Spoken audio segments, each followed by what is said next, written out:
नमस्कार, माझे नाव श्रीमयी श्रीनिवास सूर्यवंशी। मी तुम्हाला एका मनूबद्दल सांगणार आहे। मी मनस्वी, मला सगळे मनू म्हणतात। मला ना खूप भीती वाटते। कशाची ते नाही माहिती, पण वाटते।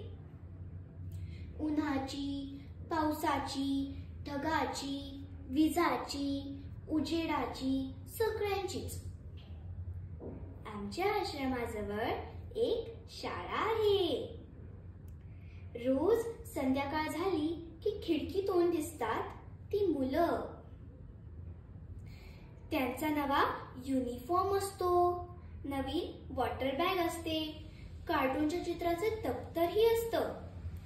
त्यांची आई त्यांना खाऊ घेऊन देते। मी बघत राहते।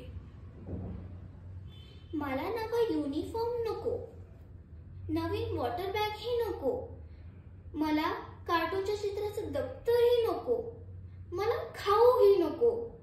मला फक्त हवाय तो आईचा हात, गर्दीत घट्ट पकडून ठेवणारा आईचा हात। मिळेल का मला आईचा हात?